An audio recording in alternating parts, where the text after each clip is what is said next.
To find out how to get the bike you like, read your Chicago Herald-American.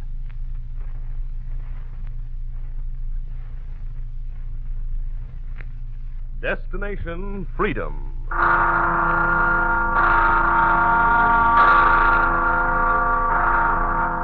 Listen, it's the Freedom Bell. Aye, the Freedom Bell, my friends. And this is Paul Revere, called back from the shadows by the sound of the Freedom Bell, to cry again a warning that the price of freedom is eternal vigilance. Destination Freedom is presented by station WMAQ in the interest of human freedom the world over. Paul Revere is the symbol of warning, ready to ride down the skies to shout an alarm. His destination, now and forever, freedom. If I had but one more story to tell before my spirit died forever, I would choose this, the story of Anna Zenger, the mother of freedom. It has been said that hell hath no fury like a woman scorned. The truth of that was never denied, especially by John Peter Zenger, a poor printer who returned home one evening back in 1725 with a copy of the New York Gazette, the first paper to be printed in the colony of New York. John, it's early. I didn't expect you. Oh, Anna, there was very little doing, and I closed for the day. Oh, darling, what's this? It's the first printing of the new paper. What? Let me see it, John. Here. The New York Gazette. Oh, darling, this is exciting. It's wonderful. But you didn't tell me you were going to print it. I didn't print it. Oh, please don't joke, darling. It's just as we planned. Our title and... I didn't print it, Anna. William Bradford's the publisher. Bradford? Why, he'd never think of it in 1,000 years. Yes. Yes, he did print it, didn't he? You told him. Well, I dropped in a few weeks ago and mentioned that you thought New York needed a paper for the people. This? For the people? Darling, Bradford is the printer for the king. Why, everything he'll print will be censored before a single copy leaves his shop. Oh, he's pretty safe on that score. Francis Harrison is writing the articles. Oh? Francis Harrison. So, he's mixed up in it, too. The darling of New York society. The black-hearted devil whose only code of ethics is toward the governor. Francis Harrison, intriguer, schemer, informer, councilman. John, are you sure of that? Well, of course I am. Why do you ask? Do you know him? Oh, darling, I hope you never find out how well I know Francis Harrison.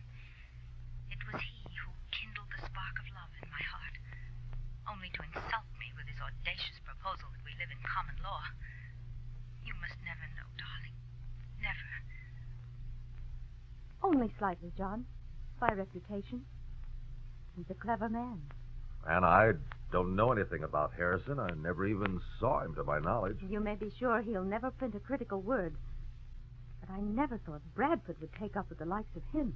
And ever since the days I worked as an apprentice in Bradford's shop, I've always found him to be a man of principles.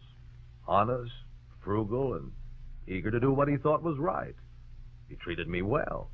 Well, this I'll say for William Bradford. He knows his trade better than most.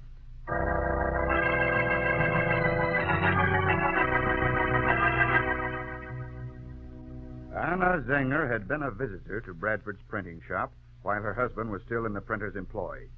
And while there, she had observed a small book entitled, What is the Story of Printing? She had asked to take the book home, and reluctantly Bradford had allowed her to do so. By lamplight, she began to read. 50 years after the introduction of printing in England, a crisis began to arouse the common Englishman against the coalition, state and church. Those who could read were charged to read the Bible, but pamphlets criticizing the fairness of royal prerogatives had trickled into their hands, inspiring them to speak up against the crown and clergy. Both church and state acted immediately, issuing to all printers a command forbidding subsequent literature which contained material criticizing the crown or hierarchy of the church, regardless of the truth, and thus the first censorship of the press was established. It remains unchallenged to this day. Unchallenged until Anna Zenger resolved to liberate the press from its fetters. It was in August 1732 when her fight began. A popular merchant had been acting governor of New York until the king appointed a new one. When Governor Cosby arrived, the merchant, Rip Van Dam, relinquished the governorship, asking that he be paid only half of the salary. The other half he offered to Governor Cosby for services rendered to New York in absentia. Governor Cosby refused the offer, and the Gazette printed the story, accusing Van Dam of inefficiency and presenting only the new governor's side of the controversy. Anna Zenger was furious. John, I'm so sick of these hypocrites. Look at this paper. Please, Anna. Cosby's going to sue Van Dam for the entire amount, and Justice Morris will uphold Van Dam. Council voted Van Dam the salary, so that's all there is to it. What happens if Cosby suspends Morris from the bench? Oh, well, the Royalist Party has never lost a case. But, John, with a new People's Party forming, the governor, Francis Harrison, and the rest of his mob may be forced to give in. But, Anna, the new party needs a paper. It's your fault they haven't one. And I'll have no part in a personal fight between you and Francis Harrison. Oh, John, don't be a fool? Oh, darling, that isn't what I meant to say. But it's what you're thinking, isn't it, Anna? John, before it's too late, darling, please listen to me. Did it ever occur to you why the people were starting a new party? Dissatisfied, I suppose. Have you ever heard about equal justice? Equal justice? What do you mean? There, you see, you've answered my question. There just isn't any standard which the people recognize. Standard? Justice? And I think we better forget about justice. Cosby will win out no matter what happens. But what about you and your friends? Well, who am I? What can I do? You see what Harrison is doing, don't you? Who's he? Oh, come now, Anna. Harrison's a brilliant writer. I haven't got the education. Nor the ambition to make a name for yourself. Oh, enough. All right, John. But you'll regret your attitude. You wait. You'll see.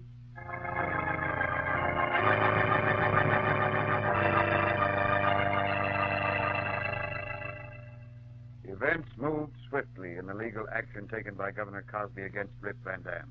Justice Morris cast a dissenting opinion in the case, an opinion which angered the governor to the point of demanding the removal of the venerable justice. At the insistence of his closest advisors, the governor asked for a printed copy of the dissenting opinion. Morris was quick to comply, never suspecting it would be used to remove him from office, and he sought out Zenger to do the printing for him.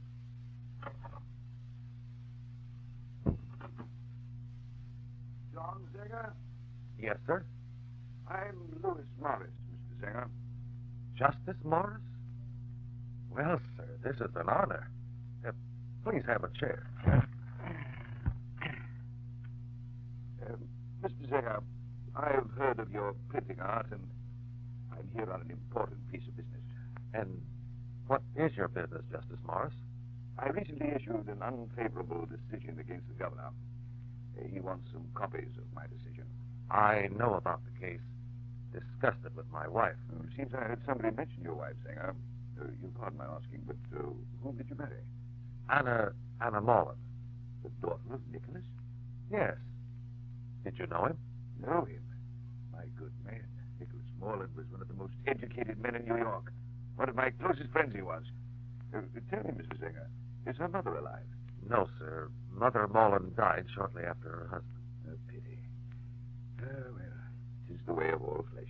Well, Anna will be delighted you dropped in, Justice. What a fortuitous meeting it's been, Mr. Zenger. This notice, you'll print it, will you not? Yes, I'll print it. Good. I'm going to try taking this to the people. Too bad there's not another paper.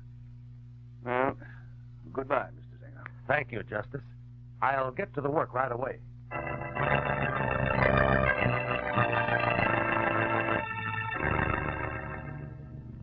When When Anna Zenger heard the news of Morris's visit, she was delighted. And when she saw the copies of the justice's decision, she immediately saw a way to get his opinion before the people. She inveigled John to take the already set type over to the Gazette, hoping that Bradford the printer wouldn't read the contents. Bradford fell for the trick, and the Gazette appeared carrying the full opinion. Cosby nearly had apoplexy. Then he summoned Bradford. Damnation. Damnation, do you hear me? Of all the insufferable impudence, I'll have that whelp drawn and... Your Lordship, Mr. Bradford. Send him in. Just arrived. Send him in. You sent for... did you send for me? Yes, you stupid oaf. You... Excellency, I don't understand. An understatement. Bradford, do you know what you've done? But Mr. Bradford, His Excellency Governor Cosby, and I are most disturbed by the appearance of Justice Morris's correspondence in the Gazette. How a man with your apparent responsibility could have committed this kind of error is totally beyond our knowledge. You must have known when you set the type that this was severely critical of His Excellency. Please, gentlemen. Bradford, you're finished. I hereby strip you of your title, Printer to the King, and appoint this Zenger person, whoever he is. But I got that type from Zenger already preset. What did you say? Sir, I said that type was brought into my shop by Zenger himself. He explained that it'd be nice to include some material in the Gazette which Justice Morris had written, and I agreed. You didn't know what it was? It meant nothing to me.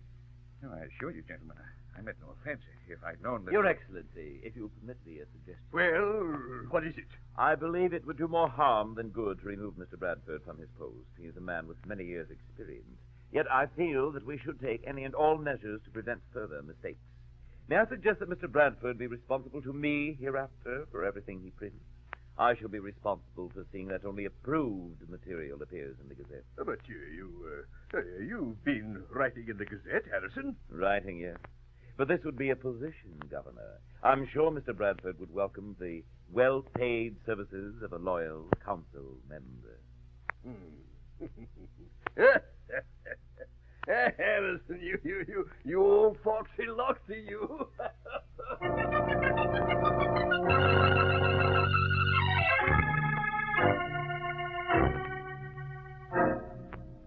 Then Governor Cosby signed an order disbarring Justice Morris, assuring himself of victory in his legal battle with Van Dam. The sudden death of an alderman in the borough where Morris lived gave the ex-justice an opportunity to run for council against a hand-picked Cosby man. Zenger and Van Dam visited Morris to observe the election. Morris won a difficult victory, and his happy though tired friends returned home. John, darling, it's a blessing you're home. Oh, I'm tired, Anna. So tired. The election's over, darling. You can rest now. Now, John, tell me. Oh, later, Anna. Oh, please, please. Do I have to go into a full account of it tonight? No, not if you don't wish to. Oh, Anna, you know I haven't had a wink of sleep for 2 nights straight running. And neither have I, John. Tell me, when are you going to print the story? Print it? Well, I'll write the story, but I think I'll let Bradford print it. Bradford? Are you completely crazy? John, now's the time to start our own paper. Break the news before Bradford has a chance to. He didn't have a man there reporting, did he? No, of course not. And we're not going to talk about the paper now. You've done enough good turns for that turncoat. What have you got against Bradford? John, what I want to know is, what do you have against John Zenger? Oh, it takes money, Anna. Fool's cap. Type. Anyway, it'd be better if Bradford carried the story. Oh, John, you're impossible. Here's the biggest story of the year. There are thousands of souls here in New York yearning to hear the truth. You could do it, John. You and I. You, yes, Anna. I know you could, but I haven't the ability to write. And I'm so tired. All right, John. You could do it, John. You and I. You, yes, Anna. I know you could, but I haven't the ability to write. And I'm so tired. All right, John. I'll make a wager with you. Huh? Yes, a wager. You ask Bradford tomorrow if he'll print the story. If he'll print it, I'll never mention the paper again. What makes you think he won't? I'm not through, John. If Bradford will print the story, I'll never mention the paper again. But if he refuses to print the story, Yes? then you will start the newspaper. Mrs. Zenger, I'll take that wager.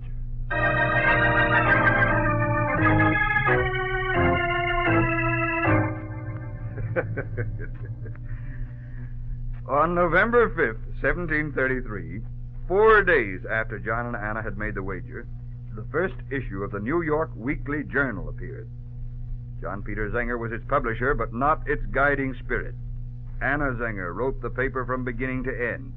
It had only 4 pages, but the people reveled in its freshness and marveled at Zenger's sudden display of literary genius. Each week saw a jump in the journal's circulation and a jump in the governor's blood pressure. Gwendolyn, this Zenger paper must be stopped. Of course it must. You're the governor, however, not I. Well, I should think as my wife you'd have a little sympathy for me. Sympathy? Just you take me back to England if you want sympathy. Oh, be sensible. If you need help, what about that pretty advisor of yours? Harrison? He's a nincompoop. He got you into this? Why don't you fire him? And have him blabbing everything he knows about our Well, business. it serves you right for getting involved with such a low breed of swine. Oh, I wish I'd never seen America. That doesn't solve the problem. I've got to stop this Zenger. But he certainly writes well enough. Zenger doesn't write that paper. Morris does, or Van Dam, well, whoever does has people up in arms. Well, can't Francis Harrison control them through the Gazette? Bah. This other writer makes Harrison look like a perfect fool. Which he is. Anyway, Harrison hasn't written a word in the Gazette for weeks now. I forbade him to do so. But why? Why? So that we can draw Zenger's writer out, so that he'll get lax and write a libel. Do you believe anyone as brilliant as Zenger's writer will fall for that? No, I don't know. I just don't know. We'll just have to wait and see. And become the laughing stock of New York in the meantime? That suits me just fine.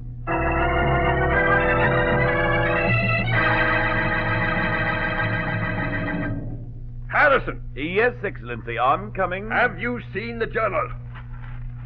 Well, have you seen it? Yes, I have, Governor. And you noticed, of course, that song? But of course I did, and I... Harrison? If I weren't a gentleman, I'd be at that printer's throat so fast it'd make his head reel. Now you listen to me. Yes, sir. I'm leaving this up to you. I don't care how you manage it, but I'm telling you to act quickly. Zenger must be stopped. But, Governor, And what? Do you understand? This song Zenger's printed is a defamation, a threat. He's inciting the people to rebellion, and he's got to be stopped. Stopped!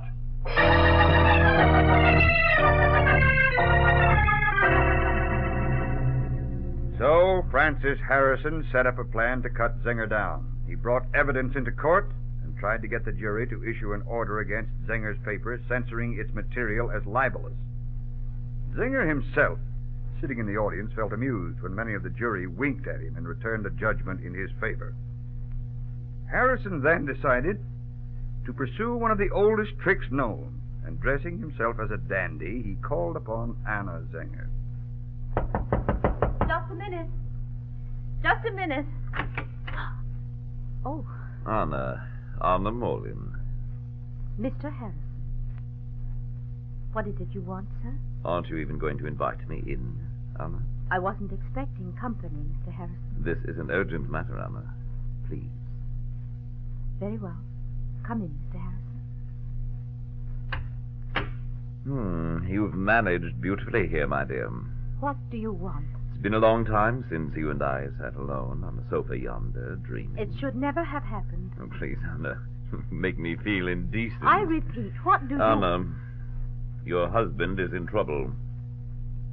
He is? My dear, I have an order for his arrest right here in my hand. Now, here, read it. If you don't believe me. I do believe you. Go on. I can save your husband from being jailed only if you divulge the identity of the person who's been writing the material in his paper. So, that's Is that so difficult? for such a lovely creature. Take your hands off me and get out of here. Get out. I'm terribly hurt, my dear. But we never could see eye to eye, could we? I do hope you won't be too lonely.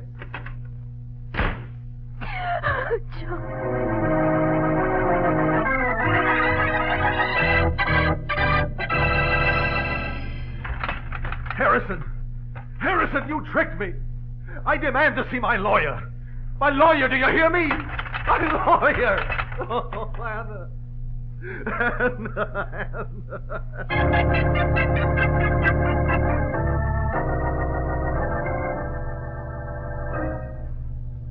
I, my friends, John Peter Zenger was arrested with an illegal warrant in an action unprecedented in the annals of New York Colony. At first, the luckless printer was held incommunicado, denied the use of pen and ink, writ of habeas corpus denied his lawyers and himself, and bail set at £800. The New York Weekly Journal was drawing its last breath when... John. Anna. Oh, bless the Lord, how'd you manage to get in? Oh, they couldn't deny me that, my darling. How've you been? And the children? We're all right, John. But you? Oh, I'm lonesome, Anna, and mad. Darling, I've news about the journal. Yes, quickly. It'll be published again. But how? Bradford, bless him. He feels sorry and he's found a printer for me. I can't believe it. It's true, darling. Bradford got in touch with our lawyers and told them about the man. He's on our side, even though he can't do more. But the editorials... I'll tone them down. Stop criticizing Cosby. But the journal must not die.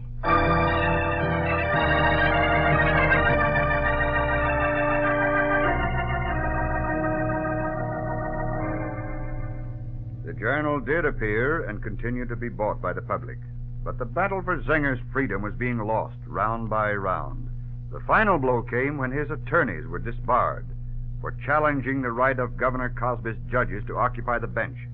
Meanwhile, Anna Zenger was busy writing an article for the journal. Never before, in legal history anywhere, has any judge presumed to disbar an attorney because the attorney questioned the jurisdiction of the court. If this is taken as precedent in the courts of the other colonies, all the king's subjects on these shores hereafter will find justice in an unfamiliar robe. Although his attorneys had been denied the right to practice law in New York, they visited Zenger in his 8-foot cell. In one of their many talks, Zenger told them of hearing a lawyer try a libel case in Philadelphia 15 years before. Do you remember his name? Anything about him? Oh, yes, the lawyer's name was Andrew Hamilton. Andrew Hamilton, are you sure? Of course I'm sure. Why, he's the most prominent lawyer in the colonies, and Rip Van Dam is a good friend of his. Oh, well, I don't think he'd be interested. Anyway, I certainly can't afford a man with his reputation. John, you leave that up to me. I'm going to write. Now, let me do that. You just see that it gets posted. The Lord will help us if there's any hope left.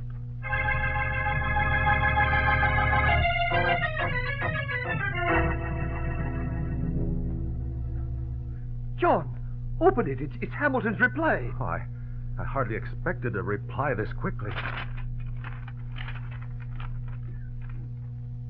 I am complimented that you invite me to defend you against the charges with which I am more or less familiar, and I shall gladly undertake to represent you in court. Wonderful, wonderful. Read on. Have no concern about my fee in this case. Respectfully, Andrew Hamilton.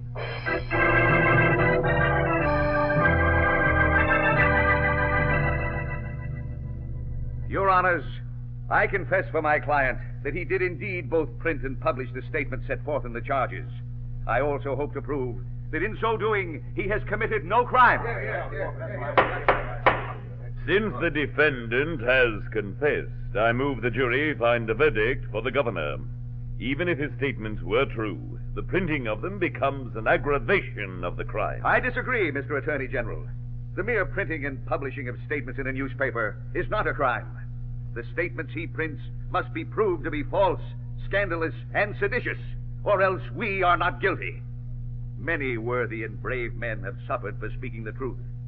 And I should like to say that the practice of filing charges of libel against such men by information and not by indictment, as was done in this case, is a sword in the hands of a cowardly king to cut down and destroy the innocent. Pray, Mr. Hamilton, have a care as to what you say. I resent the liberties you are taking with the name of our sovereign. Your honors, His Majesty desires that his people in the colonies should work and strive to the glory of the crown of Great Britain, that peace may be preserved amongst them, and justice impartially administered.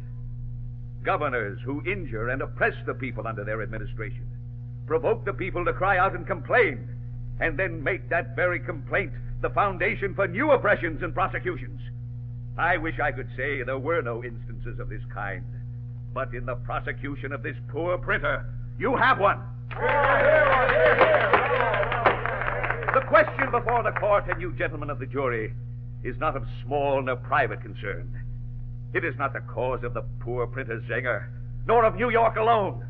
No, it may in its consequence affect every free man who lives under the British government on the mainland of America. It is the best cause. It is the guarantee of liberty, the liberty of exposing and opposing arbitrary power in these parts of the world through our right to speak and write the truth.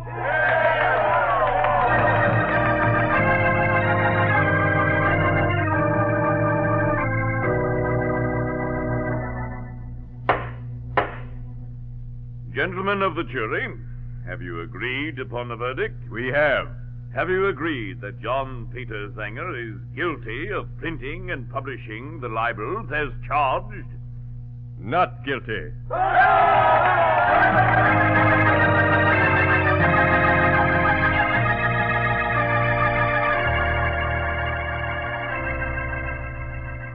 As a result of Zenger's persecution, no new laws appeared establishing freedom of the press, but no governor ever challenged it from that time forward. Aye, the seed had flowered well enough, and freedom followed freedom, speech, assembly, and worship, the result of a miscarriage of justice which denied the equality of the common man. And now, my friends, you are the guardians of this precious heritage. And remember, some have sacrificed to gain and secure it for us.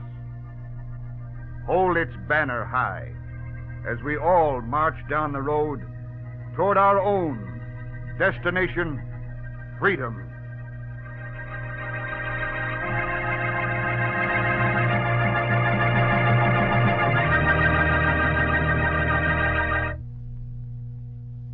The brotherhood of man is an essential part of our Christian and democratic heritage.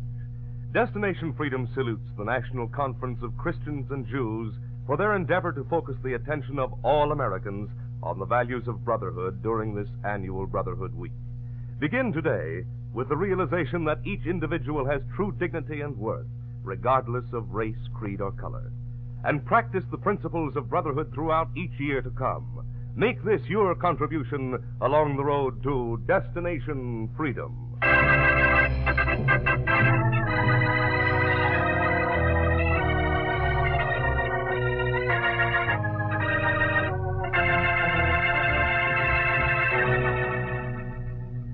Paul Revere, portrayed by Maurice Copeland, will return next Sunday to narrate another chapter in the story we call Destination Freedom, presented by station WMAQ in the interest of human freedom the world over. Farrar, Straus & Young, publishers of the book Anna Zenger by Kent Cooper, gave Destination Freedom permission for today's broadcast. The radio adaptation of Anna Zenger was by Bob Eklund, and it was produced under the direction of John Cowan. Geraldine Kay played Anna Zenger, and Carlton Cadell played John. Other members of the cast were Everett Clark, Donald Gallagher, and Jess Pugh. The special music was composed by Emil Soderstrom and was played by Helen Morton and Jose Bethencourt. Our engineer was George Wilson, sound effects by Cliff Mueller. This is Bill Grisky reminding you that the sound of the Freedom Bell is your invitation to follow Paul Revere along the road to Destination Freedom. This is NBC, the national broadcasting company.